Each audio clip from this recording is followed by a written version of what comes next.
Hello guys, welcome to KPP channel. ನಾನು ಆಶಿಕ್. ನಾನೀಗ ಮಾತಾಡೋಕೊಟ್ಟಿರೋಂಥದ್ದು upcoming ಮೂವೀಸ್ನ updates ಬಗ್ಗೆ ಆಗಿರುವಂಥದ್ದು. ತುಂಬ ದಿನ ಆದಮೇಲೆ ವೀಡಿಯೋ ಬರ್ತಿರೋವಂಥದ್ದು ಹೆಲ್ತ್ನ ಕನ್ಸರ್ನಿಂದ.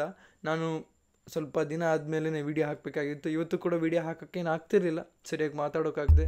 ಆದರೂ ಕೂಡ ಅಪ್ಡೇಟ್ಸ್ ಏನು ಕೊಡಬೇಕಲ್ಲ, ಅದು ಕೊಡ್ತಾಯಿದ್ದೀನಿ ಅಷ್ಟೇ. ಸೊ ಅಪ್ಡೇಟ್ಸ್ ಎಲ್ಲ ದೊಡ್ಡದೇ ಇರುವಂಥದ್ದು. ಯಾವಾಗ ದೊಡ್ಡ ಅಪ್ಡೇಟ್ ಇರುತ್ತೆ ಆವಾಗ ನಾನು ಬರಲೇಬೇಕಾಗುತ್ತೆ. ಯಾವುದೇ ಒಂದು ಚಿಕ್ಕ ಅಪ್ಡೇಟ್ ಇದ್ದಾಗಲೂ ಕೂಡ ನಾನು ಬಂದೇ ಬರ್ತೀನಿ, ಇಲ್ಲ ಅಂತಲ್ಲ. ಅದ್ರ ಜೊತೆ ಇಂಟ್ರೆಸ್ಟಿಂಗ್ ಫ್ಯಾಕ್ಟ್ಸ್ ಜೊತೆಗೆ ಬರ್ತೀನಿ. ಈಗ ಇವತ್ತಿನ ವೀಡಿಯೋದಲ್ಲಿ ತುಂಬಾ ಇಂಪಾರ್ಟೆನ್ಸ್ ಇದೆ.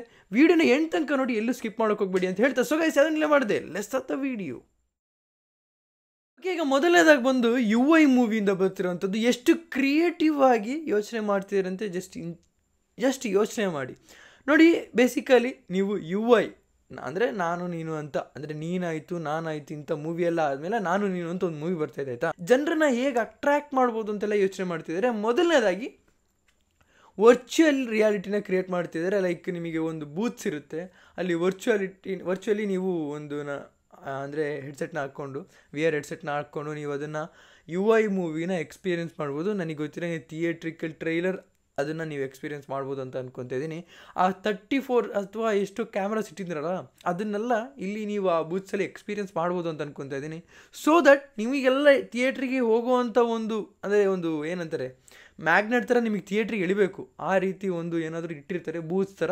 ಅಂದರೆ ಪ್ರತಿಯೊಂದು ಮಲ್ಟಿಪ್ಲೆಕ್ಸಲ್ಲಿ ಕೂಡ ಇಟ್ಟಿರ್ತಾರೆ, ಮಾಲಲ್ಲಿ ಆ ಥರ ಎಲ್ಲ ಇಟ್ಟಿರ್ತಾರೆ, ಅಥವಾ ಥಿಯೇಟರ್ ಆಚೆ ಎಲ್ಲ ಇಡ್ತಾರೆ.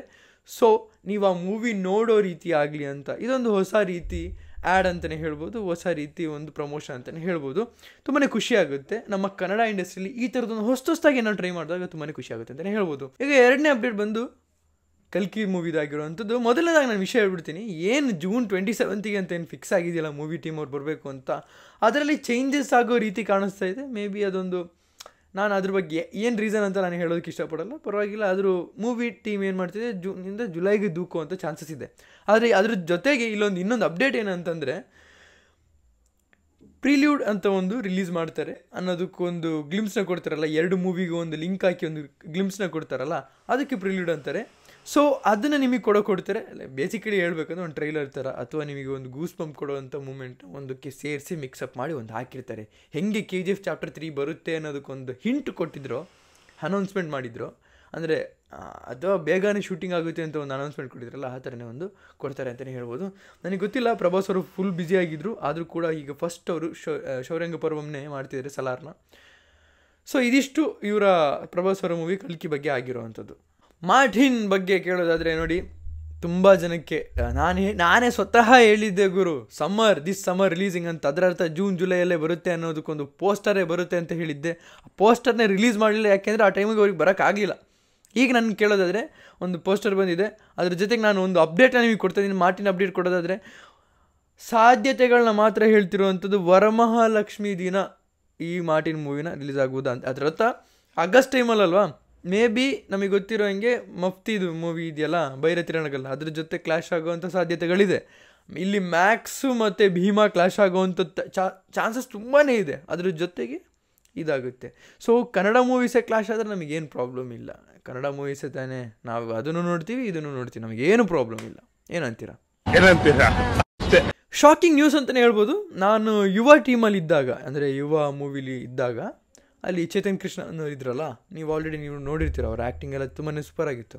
ಸೊ ಅವರಿಂದನೇ ಹೇಳಿದ್ದೇನಂತಂದರೆ, ಒಂದು ಸಖತ್ತಾಗಿರೋ ಹಿಸ್ಟಾರಿಕಲ್ ಸಿನಿಮಾ ಬರ್ತಾ ಇದೆ. ಮೇಯ್ನ್ಲಿ ಕನ್ನಡದ ಮೇಲೆ ಈ ಥರದೊಂದು ಯೋಚನೆ ಮಾಡ್ಕೊಂಡು ಈ ಥರ ಸ್ಕ್ರಿಪ್ಟ್ ಮೇಲೆ ಬರ್ತಾ ಇರೋವಂಥದ್ದು ತುಂಬಾ ರೇರ್ ಅಂತಲೂ ಹೇಳಿದರು. ಇದು ಸ್ವತಃ ಡಾರ್ಲಿಂಗ್ ಕೃಷ್ಣ ಅವರೇ ಹೇಳಿದರು, ಆಯಿತಾ. ಆದರೆ ಈಗ ಏನಾಗಿದೆ ಅಂದರೆ, ಹೇಗೆ ಟಾಕ್ಸಿಕ್ ಮೂವಿಯಿಂದ ಕರೀನಾ ಕಪೂರ್ ಅವರು ಡೇಟ್ಸ್ ಮಿಸ್ ಆಗಿದ್ದಕ್ಕೋಸ್ಕರ ಆಚೆ ಬಂದರು, ಅದೇ ರೀತಿ ಡಾರ್ಲಿಂಗ್ ಕೃಷ್ಣ ಅವರಿಗೆ ಡೇಟ್ ಸಿಗ್ದಲ್ಲೇ ಆಚೆ ಬರ್ತಿದ್ದಾರೆ ನೋಡಿ. ಅದು ಅವ್ರ ಪರ್ಸ್ನಲ್ ಆಗಿರ್ಬೋದು. ಆದರೂ ಕೂಡ ನಾನೇನು ಹೇಳ್ತಿದ್ದೀನಿ ಅಂದರೆ, ಇದರಲ್ಲಿ ಸ್ವಲ್ಪ ಅವರಿಗೆ ಟೈಮ್ ಇನ್ವೆಸ್ಟ್ ಮಾಡ್ಬೋದಾಗಿತ್ತು. ಈ ವಿಷಯನ ನಾನು ಅವ್ರ ಹತ್ರ ಮಾತಾಡಿಲ್ಲ ಕೂಡ. ನಮ್ಮ ಫ್ರೆಂಡ್ ಅಂತ ಏನಿದಾರಲ್ಲ, ಅಂದರೆ ಆ್ಯಕ್ಟರ್ ಆಗಿ ಆರ್ಟಿಸ್ಟ್ ಅವ್ರು ಏನಿದಾರಲ್ಲ, ಅವ್ರ ಹತ್ರ ಮಾತಾಡಿಲ್ಲ ಕೂಡ. ನೋಡೋಣ, ಅವ್ರ ಹತ್ರ ಕೇಳ್ತೀನಿ ಇದು ಕನ್ಫರ್ಮ್ ನ್ಯೂಸ್ ಅಂತ. ಯಾಕೆಂದರೆ ಇದೆಲ್ಲ ಸೋರ್ಸಸ್ ಪ್ರಕಾರ, ಇದೆಲ್ಲ ಇದುವರೆಗೂ ಇವರ ಸೋರ್ಸಸ್ ಪ್ರಕಾರ ಹೇಳಿರೋವಂಥದ್ದೆಲ್ಲ ನಾನು ನಿಜಾನೇ ಹೇಳಿರೋವಂಥದ್ದು. ಸೊ ಒಂದ್ಸತಿ ಡಬಲ್ ವೆರಿಫಿಕೇಶನ್. ಈಗ ಡೆವಿಲ್ ಬಗ್ಗೆ ಮಾತಾಡೋದಾದ್ರೆ, ಡೆವಿಲ್ ಟೀಮಿನ ಒಂದು ಪೋಸ್ಟರ್ ಇದೆ, ಜಸ್ಟ್ ನೀವು ನೋಡಿ. ಇದೇನು ಲೇಟೆಸ್ಟ್ ಪೋಸ್ಟರ್ ಏನಲ್ಲ, ಇದು ಬರ್ಡೇ ಟೈಮಿಂದ ಆಗಿರೋವಂಥದ್ದು. ಆದರೂ ನಿಮಗೆ ಹೇಳ್ತಾ ಇದ್ದೀನಿ. ಇದ್ರ ಜೊತೆಗೆ ಕಾಸ್ಟ್ಯೂಮ್ ಡಿಪಾರ್ಟ್ಮೆಂಟ್ ಅವ್ರ ಬಗ್ಗೆನೂ ಮಾತಾಡ್ತಿದ್ದೀನಿ. ಅವ್ರು ಹೇಳಿರೋವಂಥದ್ದು ಏನಂದರೆ, ಕಾಸ್ಟ್ಯೂಮ್ ಡಿಪಾರ್ಟ್ಮೆಂಟ್ ಅವ್ರು ಮಾತಾಡಿರೋಂಥದ್ದು ಆಲ್ರೆಡಿ ನಮಗೆ ಅಪ್ಡೇಟ್ಸ್ ಕೊಡ್ತಿರೋದು ಅವರೇ. ಆದರೆ ಅವರ ಹೆಡ್ ಏನಿದ್ದಾರೆ ಅವ್ರು ಮಾತಾಡಿರೋವಂಥದ್ದು ಇಂಟರ್ವ್ಯೂಯಲ್ಲಿ ನಾವು ಡಿ ಬಾಸ್ ಅವರಿಗೆ ಎಷ್ಟು ಯುನೀಕಾಗಿ ಡ್ರೆಸ್ನ ಕೊಡಬಹುದು ಅದನ್ನೆಲ್ಲ ಟ್ರೈ ಮಾಡಿರೋವಂಥದ್ದು ಇಲ್ಲಿ. ಯುನೀಕ್ನೆಸ್ ಇರಲಿ, ನೀವು ಅದು ಸೈಕೋಪ್ಯಾತಿಗೆ ಒಂದು ಇದಿರುತ್ತೆ, OCD ಇರುತ್ತೆ, ಕ್ಲೀನ್ ಆ್ಯಂಡ್ ಕ್ಲಿಯರ್ ಆಗಿರಬೇಕು, ಕ್ಲೀನ್ ಆ್ಯಂಡ್ ಶೇವ್ ಆಗಿರಬೇಕು, ಅದನ್ನು ಮೇಂಟೈನ್ ಮಾಡಿದ್ದೀರಾ, ಅದು ತುಂಬಾ ಖುಷಿ ಆಯಿತು. ಆ್ಯಂಡ್ ಇಲ್ಲಿ ಕಾಸ್ಟ್ಯೂಮ್ ಡಿಸೈನರ್ ಹೇಳ್ತಿರೋದೆಂದರೆ ನನ್ನ ಟ್ರೂ ಪೊಟೆನ್ಷಿಯಲ್ ಏನು ಅಂತ ತೋರಿಸ್ಬೇಕು ಬ್ರೋ ಅಂತ ಹೇಳ್ತಾ ಇದ್ದಾರೆ. ತುಂಬಾ ಖುಷಿ ಆಯಿತು. ಲೈಕ್ ಡಿ ಬಾಸ್ ಅವ್ರನ್ನ ಅವರು ಟ್ರೂ ಹೀರೋಯಿಕ್ಕಾಗಿ ಹೇಗೆ ತೋರಿಸ್ಬೇಕು ಅಂತ ಹೊಟ್ಟಿದ್ದಾರಲ್ಲ, ಆದರೆ ನಿಮಗೆ ಹೇಳ್ತೀನಿ ಅವರು ಹೀರೋಯಿನ್ ಅಲ್ಲ.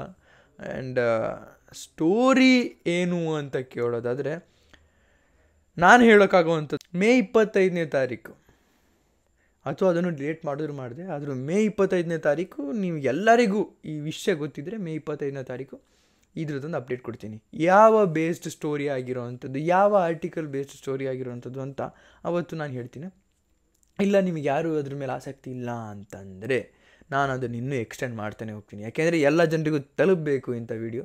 ಅಥವಾ ನೀವು ಹೇಳೋದಾದರೆ ಬೇಡ ಬ್ರೋ ಯಾವ ಬೇಸ್ಡ್ ಸ್ಟೋರಿ ಅಂತ ಹೇಳಬೇಡಿ ಅಂತ ಹೇಳೋದಾದರೆ ನಾನು ಹೇಳೋಕ್ಕೋಗಲ್ಲ, ಅದಾಯ್ತಾ? ಇಷ್ಟೆಲ್ಲ ಗೊತ್ತಾಗಿರೋದ್ರಿಂದ ನಾನು ಹೇಳ್ತಿರೋವಂಥದ್ದು. ಆ್ಯಂಡ್ ಇನ್ನು ನಾನು ನೆಕ್ಸ್ಟ್ ವೀಡಿಯೋದಲ್ಲಿ ಹೇಳ್ಬಿಡ್ತೀನಿ, ಟಾಕ್ಸಿಕ್ ಆ್ಯಂಡ್ ಡೆವಿಲ್ ಬಗ್ಗೆನೇ, ಹೀರೋಯಿನ್ಸ್ ಬಗ್ಗೆ ಮಾತಾಡ್ತೀನಿ. ತುಂಬಾ ವಿಷಯಗಳು ಮಾತಾಡೋದಿದೆ ನನಗೆ, ಯಾರೆಲ್ಲ ಆಚೆ ಹೋದರೂ ಯಾರೆಲ್ಲ ಇನ್ನಾದರೂ, ಅಥವಾ ಹೀರೋಯಿನ್ ಅನ್ನೋದು ತಪ್ಪಾಗುತ್ತೆ, ಲೀಡ್ ಆ್ಯಕ್ಟ್ರೆಸಸ್ ಅಂತ ಹೇಳ್ಬೋದು. ನಿಮಗೇನು ಅನಿಸುತ್ತೆ ದಯವಿಟ್ಟು ಕಮೆಂಟ್ ಸೆಕ್ಷನ್ ತಿಳಿಸಿ. ಏನೇನು ಆಗ್ತಾಯಿದೆ ಡೆವಿಲ್ ಬಗ್ಗೆ ನಿಮಗೇನು ಅನ್ನಿಸ್ತಾಯಿದೆ ದಯವಿಟ್ಟು ಕಮೆಂಟ್ ಸೆಕ್ಷನ್ ತಿಳಿಸಿ. ಇವತ್ತೆಷ್ಟು ಡೇಟು? 15ನೇ ತಾರೀಕು. ಇವತ್ತಿಂದ ಡಿ ಬಾಸ್ ಅವರ ಎಂಟ್ರಿ ಕೊಟ್ಟಿದ್ದಾರೆ, ಆಯಿತಾ? ಆ್ಯಂಡ್ ಅವರ ಟಾಕಿ ಪೋರ್ಷನ್ಸ್ ನಡೀತಾ ಇದೆ. ಯಾವ ಡ್ರಾಮಾ ಪೋರ್ಷನ್ಸ್ ಇರುತ್ತಲ್ಲ, ಟಾಕಿ ಪೋರ್ಷನ್ಸ್ ಏನು ನಡೀತಿದೆಯಲ್ಲ ಅದು ನಡೀತಾ ಇದೆ.